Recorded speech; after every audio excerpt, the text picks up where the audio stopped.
வணக்கம் ஸ்டூடெண்ட்ஸ்.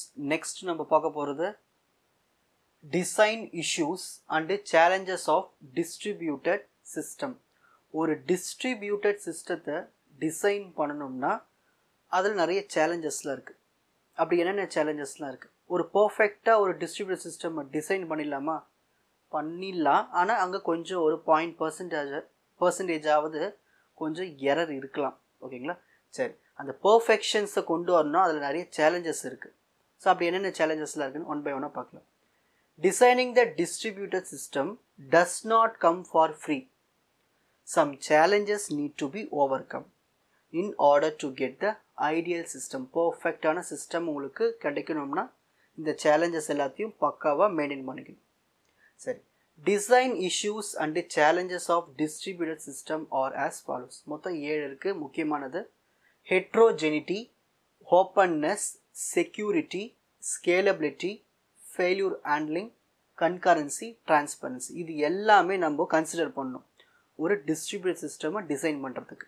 சரி, ஃபர்ஸ்ட் ஹெட்ரோஜெனிட்டினா என்ன? ஓகேங்களா? சரி, இப்போ இருக்கிற நம்ம மாடர்ன் டிஸ்ட்ரிபியூட்டட் சிஸ்டம்ஸ் எல்லாமே ஹெட்ரோஜெனஸ் தான் பயன்படுத்துகிறாங்க. ஏன்னா இப்போது நான் என்கிட்ட ஒரு கம்ப்யூட்டர் இருக்குது, இன்னொருத்தர்கிட்ட ஒரு கம்ப்யூட்டர் இருக்குது, இன்னொருத்தர்கிட்ட ஒரு கம்ப்யூட்டர் இருக்குது. ஒவ்வொருத்தருமே வேறு வேறு ஓஎஸ் யூஸ் பண்ணுவோம், வேறு வேறு காம்போனன்ட்ஸ் யூஸ் பண்ணுவோம். இதுதான் நம்ம ஹெட்ரோஜெனிட்டின்னு சொல்லுவோம். ஆனால் பண்ணுறது எல்லாமே ஒரே ப்ராசஸ் தான். ஆனால் அவங்ககிட்ட இருக்க அந்த காம்போனன்ட்ஸ் டிஃப்ரெண்ட். ஸோ இப்போ இருக்கிற மாடர்ன் டிஸ்ட்ரிபியூட்டட் சிஸ்டம்ஸ் எல்லாமே highly heterogeneous. Distributed system often consist of diverse hardware. வேறு டிஃப்ரெண்ட் டைப்ஸ் ஆஃப் ஹார்ட்வேர் இருக்குது இல்லையா? அப்புறம் வேறு ஓஎஸ் இருக்கு இல்லையா? Operating system and network environment. எல்லாருக்குமே ஒரே நெட்வொர்க் என்விரான்மெண்ட்டாக இல்லை, வேறு network environment. Making it difficult to ensure compatibility and seamless communication. So இந்த மாதிரி ஒவ்வொருத்தரும் வேறு டைவர்ஸ் வெரைட்டிஸை யூஸ் பண்ணுறதுனால அப்போது அந்த டிஸ்ட்ரிபியூட்டட் சிஸ்டம் பர்ஃபெக்டாக இருக்கிறதுக்கான சான்சஸ் கொஞ்சம் குறைவாக இருக்குது. ஸோ இது எல்லாமே ஒரு சேலஞ்சாக இருக்குது. ஹெட்ரோஜெனஸ் இஸ் ஆல்மோஸ்ட் அன்அவாய்டபிள். அவாய்ட் பண்ண முடியாது. ஒருத்தர் நல்ல கம்ப்யூட்டர் யூஸ் பண்ணுவார், இன்னொருத்தர் நல்ல பர்ஃபெக்டான கம்ப்யூட்டர் யூஸ் பண்ணுவார். ஒருத்தர் நல்ல நெட்வொர்க் என்விரான்மெண்ட்டில் இருப்பார், ஒருத்தர் ரொம்ப லெஸ் என்விரான்மெண்ட்டில் இருப்பார். ஆனால் நம்ம 2 பேருக்குமே ரிசோர்ஸஸ் ஷேர் பண்ணணும். என்ன பண்ணுறது? பண்ணி தான் ஆகணும். ஸோ இது எல்லாமே ஹெட்ரோஜெனிட்டியை அன்அவாய்டபிள். ஓகேங்களா? அவாய்ட் பண்ணவே முடியாது. ஆஸ் டிஃப்ரெண்ட் காம்போனன்ட்ஸ் மே ரெக்வயர் டிஃப்ரெண்ட் இம்ப்ளிமெண்டேஷன் டெக்னாலஜிஸ். ஏன்னா ஒரு ஹார்ட்வேர் யூஸ் பண்ணால் அதுக்கேற்ற மாதிரி ஒரு டெக்னாலஜி பயன்படுத்தியிருப்பாங்க. ஒரு லோவஸ்ட் ஒரு ஹார்ட்வேர்னால் அதுக்கேற்ற மாதிரி டெக்னாலஜி பயன்படுத்தியிருப்பாங்க. ஆனால் நம்ம என்ன பண்ணணும்? ரிசோர்ஸஸ் ஷேர் பண்ணி தான் ஆகணும். ஸோ ஒரு பர்ஃபெக்ட் டிஸ்ட்ரிபியூட்டட் சிஸ்டம் கொண்டு வர முடியும். ஆனால் இந்த மாதிரி சில சேலஞ்சஸ்லாம் இருக்குது ஹெட்ரோஜெனிட்டின்னு. Next second one, openness. Openness means that the system can be easily extended and modified. நம்ம டிஸ்ட்ரிபியூட்டட் சிஸ்டம் எப்போ வேணாலும் நம்ம இன்னும் எக்ஸ்பேண்ட் பண்ணிக்கலாம், எங்கெங்கே சேஞ்சஸ் பண்ணுவோம் பண்ணிக்கலாம். தான் openness. Distributed system components achieve openness by communicating using well-defined interfaces. ஓகேங்களா? நம்ம டிஸ்ட்ரிபியூட்டட் சிஸ்டம் மேக் பண்ணும் போதே பர்ஃபெக்டான இன்டர்ஃபேஸஸ்லாம் கொடுத்துட்டோம்னா நம்ம எப்போ வேணால் சேஞ்சஸ் பண்ணிக்கலாம், ஆட் பண்ணிக்கலாம். ஓகேங்களா? New components can be integrated with existing components. So ஏற்கனவே அங்கங்கே ஒரு காம்போனன்ட் இருக்கும், அதை தூக்கிட்டு வேறு காம்போனன்ட் வைக்கணும்னு வச்சுக்கலாம். இதுதான் ஓப்பன்னஸ்ன்னு சொல்லுவோம். ஈஸியாக எக்ஸ்டெண்ட் பண்ண முடியும், அப்புறம் என்ன ரீப்ளேஸும் பண்ண முடியும். சரி, நெக்ஸ்ட்டு பார்க்க போகிறது செக்யூரிட்டி. எல்லாத்துலேயும் செக்யூரிட்டி முக்கியம். டிஸ்ட்ரிபியூட்டட் சிஸ்டத்தில் செக்யூரிட்டி ரொம்ப முதன்மையானது. Security becomes even more important in distributed system. அதாவது a data is transferred over network, often across different domains, and could be exposed to attacks like man in the middle attack, denial of service attack or data breaches. இப்போ நம்ம ஒரு distributed சிஸ்டமில் போகும்போது datas எங்கே வேணாலும் போகும், different டொமைன்ஸுக்கு போகும். நடுவில் ஹேக்கர்ஸ்லேருந்து என்ன பண்ணுவாங்க? அதை அட்டாக் பண்ணுறதுக்கான சான்சஸ் இருக்குது. ஹேக்கர்ஸ் டேட்டா ப்ரீச்சஸும் நடக்கும், கூட எக்ஸ்ட்ராவாக சர்வீஸ் அட்டாக்ஸும் நடக்குது. டினைல் ஆஃப் சர்வீஸ் அட்டாக் அதாவது அப்படின்னா என்னதுன்னா, இப்போ நான் பண்ணுறேன், ஒரு நெட்டில் போயிட்டு நான் என்ன பண்ணுறேன்னா ஒரு மூவி டவுன்லோட் பண்ணுறேன். ஓகேங்களா? அங்கே நல்லா ஸ்க்ரீனில் அழகாக இருக்குது, மூவி வீடியோலாம் இருக்குது, அங்கே கிளிக் ஆகும், ஆனால் ப்ளே ஆகாது. ஆனால் ரிசோர்ஸ் அங்கே தான் இருக்குது, ஆனால் அதை நம்மளுக்கு டவுன்லோட் பண்ண காட்டாது. ஆனால் டவுன்லோட் ஆப்ஷன்லாம் இருக்கும். அந்த ரிசோர்ஸ் அங்கே இருக்கும், ஆனால் நம்மளால் டவுன்லோட் பண்ண முடியாது. ஸோ ஒரு யூசருக்கு வந்து அதனுடைய ரிசோர்ஸஸை நம்ம வந்து யூஸ் பண்ணிக்க முடியாது, டவுன்லோட் பண்ணிக்க முடியாது. அதான் தான் சர்வீஸ் அட்டாக்னு சொல்லுவோம். Denial of service attack is an attempt to make a computer or network resource unavailable to the intended user. Use பண்ணுறவங்க அந்த ரிசோர்ஸஸ் இல்லாமல் ஆக்கிறது தான் இந்த அட்டாக். ஸோ இது எல்லாமே இந்த டிஸ்ட்ரிபியூட் சிஸ்டத்தில் நடக்குது. ஸோ இது எல்லாமே நம்ம அதுக்கேற்ற மாதிரி யூஸ் பண்ணணும் ப்ரோட்டோகால்ஸ் எல்லாம். Scalability. Distributed system can be scalable because additional computers can be added in order to host additional components. Scalable ஆனது அப்படியே இன்க்ரீஸ் பண்ணிக்கிட்டே போக வேண்டியது தான். ஓகேங்களா. பர்ஃபார்மன்ஸ் எனக்கு அதிகமாகும்னா நல்ல அதிகமான ஹார்ட்வேர், நல்ல பெஸ்ட் ஹார்ட்வேர் காம்போனன்ட்ஸ் எல்லாத்தையும் இன்க்ரீஸ் பண்ணிக்கணும். டிஸ்ட்ரிபியூட் சிஸ்டம்லாம் ஒரு குரூப்பாக பண்ணும்போது சில ஃபார் எக்ஸாம்பிள் இப்போ வந்து ஒரு கம்பெனிஸில் இருக்கிறாங்கன்னா அந்த கம்பெனிஸில் எல்லாத்துக்குமே சேம் கம்ப்யூட்டர், சேம் ஓஎஸ் இதெல்லாம் பயன்படுத்துவாங்க. அங்கே டிஸ்ட்ரிபியூட்டர் சிஸ்டம் பர்ஃபெக்டாக இருக்கும். ஓகேங்களா. ஸோ அந்த இடத்துல பண்ணலாம், ஈஸியாக நம்ம ஆட் பண்ணிக்கிட்டே போகலாம் காம்போனன்ட்ஸ். ஸோ அதுதான் நம்ம ஸ்கேலபிலிட்டி. ஓகேங்களா சொல்லுவோம். Controlling the cost of physical resources like servers and users. So server யூசர்லாம் இருக்காங்க இல்லையா, இவங்களுடைய காஸ்ட் எல்லாத்தையும் கண்ட்ரோல் பண்ணிக்கலாம் இந்த டிஸ்ட்ரிபியூட்டர் சிஸ்டத்தில். Preventing software resources running out. அதாவது சில இந்த 32 பிட் அட்ரஸ் இருக்கு இல்லையா இன்டர்நெட், அது சீக்கிரமாக ரன் அவுட் ஆகிடும்.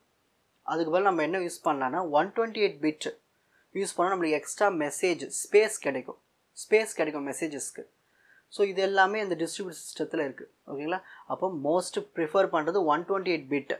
இதை ஃபாலோ பண்ணோம்னா நம்மளுக்கு டிஸ்ட்ரிபியூட் சிஸ்டம் ரொம்ப ஸ்கேலபிளாக இருக்கும்.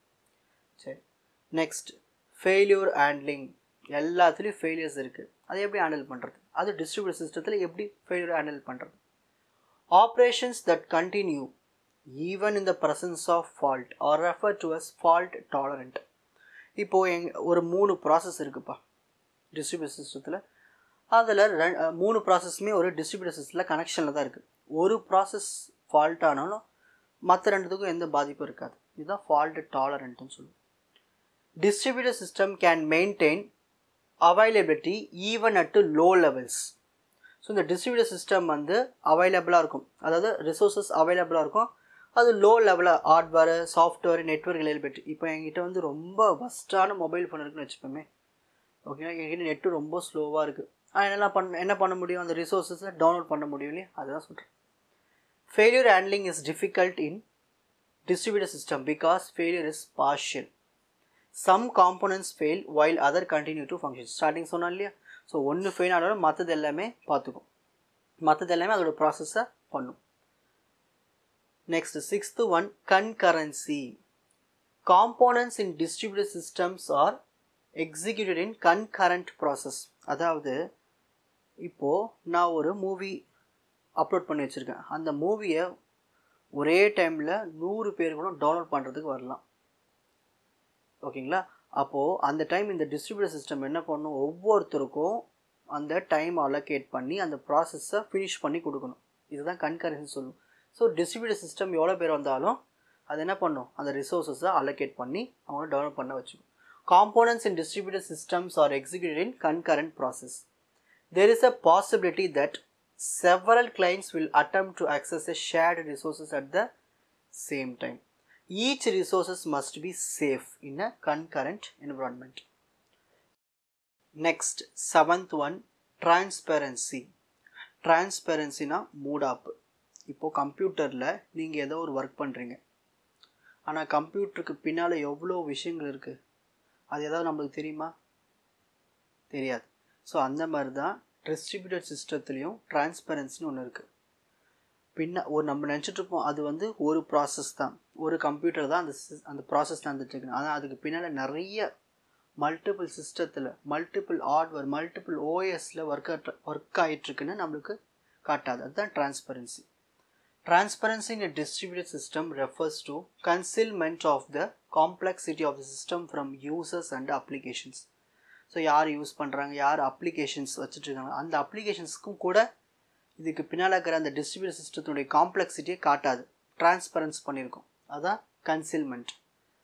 Making the distributed nature of the system appear as a single entity. நம்மளுக்கு காட்டுறது என்னது, சிங்கிள் என்டிட்டி தான் வந்து இது பண்ணிகிட்ருக்காங்கன்னு வச்சுட்ருப்போம். ஆனால் அதுக்கு பின்னால் மல்டிபிள் என்டிட்டிஸ் ஒர்க் பண்ணிட்டு இருக்குன்னு தெரியாது. சரி, it can manifest in various forms such as first one access transparency. So uniform access to resources, அந்த ரிசோர்ஸை யார் வேணாலும் அக்சஸ் பண்ணிக்கலாம், ஓகேங்களா, எந்த டைம்லாலும். Location transparency, hiding the physical location of resources வந்து அங்கே வச்சுருவாங்க, நம்ம டவுன்லோட் பண்ணிக்கலாம் கம்ப்யூட்டரில், ஆனால் அது எங்கே இருக்குது, யார்கிட்ட இருக்குது, அது யார் அப்லோட் பண்ணாங்க, இந்த விஷயங்கள் எதுவுமே தெரியாது. அதெல்லாம் டிரான்ஸ்பரண்ட்டாக ஹைட் ஆகிட்ருக்கும். பேக்ரவுண்ட் டீடைல்ஸ் எல்லாமே ஹைட் ஆகிட்ருக்கும். Replication transparency, masking the replication of data. இப்போ நம்ம ஒரு டேட்டா வந்து டவுன்லோட் பண்ணுறதுக்காக ரெடியாக இருக்கணும்னா அது நிறைய பேருக்கு அந்த டேட்டா வந்து ரெப்ளிகேட் ஆகி போயிட்டுருக்கும், அவங்களுக்கு டவுன்லோட் பண்ணுறதுக்கு ஒவ்வொரு ப்ராசஸாக, ஓகேங்களா, அது அந்த டீட்டெயில்ஸ் கூட ஹைட் ஆகிட்ருக்கும். Concurrency transparency, ensuring consistent access in multi user environment. அதாவது இது எத்தனை பேர் டவுன்லோட் பண்ணுறாங்க இந்த டாக்குமெண்ட்டை டிஸ்ட்ரிபியூட்டட் சிஸ்டத்தில், அந்த டிஸ்ட்ரிபியூட்டட் சிஸ்டத்தில் இந்த ப்ராசஸ்ஸை எத்தனை பேரால் யூஸ் பண்ணப்படுது அந்த ப்ராசஸ். ஸோ இந்த மாதிரி நிறைய விஷயங்கள் எல்லாமே ஹைட் ஆகிட்ருக்கும். அதாவது கன்கரன்சின்னு சொல்கிறேன், இப்போ ப்ரீவியஸாக பார்த்தோன்னா கன்கரன்சி ஒரு ரிசோர்ஸஸ் இருக்கும், அது நிறைய பேர் வந்து அக்சஸ் பண்ணுற மாதிரி இருக்கும், அது அந்த விஷயங்கள் கூட நம்மளுக்கு காட்டாது. Failure transparency, hiding the impact of failures. அதாவது 3 ப்ராசஸ் நடந்துகிட்ருக்கு, ஒரு ப்ராசஸ் ஃபெயில் ஆகிடுச்சு, மற்ற 2 ப்ராசஸ் நடந்துகிட்ருக்கும், அந்த ஃபெயில் ஆனதை நம்மளுக்கு காட்டாது. அந்த டிஸ்ட்ரிபியூட் சிஸ்டத்தில் அந்த அந்த அந்த ப்ராசஸ் வந்து ஃபெயில் ஆகிடுச்சு, அது நம்மளுக்கு டீட்டெயில்ஸ்லாம் காட்டாது. இது எல்லாமே டிரான்ஸ்பரன்சின்னு சொல்லலாம். இப்போது ஸ்க்ரீன்ஷாட் டைம். ஃபஸ்ட்டு ஏன் டிசைன் இஷ்யூஸ்லாம் இருக்குது. First, design issues and challenges of distributed system. Heterogeneity,